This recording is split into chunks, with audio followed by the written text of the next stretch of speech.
Shine Good morning po Haul. mga momas! So ayun na nga, dumating na yung order natin sa Shein. Nabuksan na yan kanina pero gusto ko siyang i-vlog kaya ganito yung itsura niya. Ito ipapatong natin siya sa box ng Amazon dahil bumili ako ng wipes. So ito is milk powder dispenser. Siyempre anytime magagamit natin yan in case, di ba? Then ayan, unang sapatos ni Jaina. Meron tayong paggagamitan yan later on. So ito, heart petals naman. So next is hooded zipper teddy jumpsuit. Ang cute-cute niya kasi yung color, ganyan yung mga gusto kong kulay para kay Jaina. Tapos ayan, may tenga siya. Para pag lumalabas kami, may naisusot siyang ganyan. Although hindi naman kami naglalabas talaga masyado.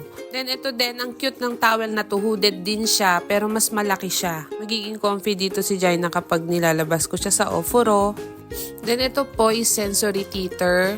Then ito po is sensory silicone po. Pull string siya yan. Matutuwa ang bata kapag nilaro nila yan. Kasi medyo may tunog-tunog din siya kapag hinihila-hila siya. Matutuwa sila dyan. Kaya isa to sa must-haves. So ito naman po is powder puff box natin.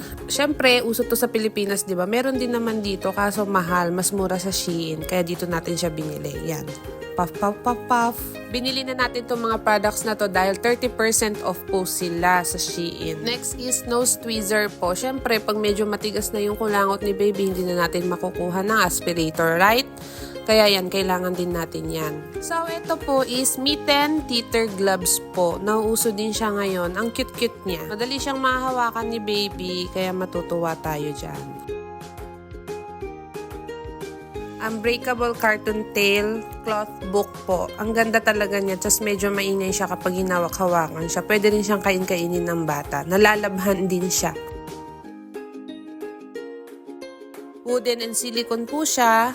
So, ito naman is damit para kay Jaina. 6 to 9 months na ngayon binili ko, kasya na sa kanya. 3 months pa lang siya, diba? So, ito naman po is knitted headband po. Maganda siya sa head. Malambot. Pero ayun nga lang, ginamit na ni Jairo kaagad.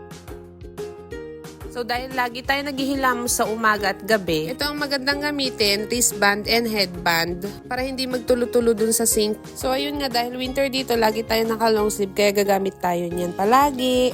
At dahil wala pang diaper bag si Jaina, 3 months na siya pero wala pang diaper bag. Ito, bumili na rin ako. Turner ito nung nasa stroller niya. Floral embroidered din po siya, kaya ang ganda niya. At sakto po siya kapag nilagay mo siya sa may sabitan ng stroller. Sana nag-enjoy kayo!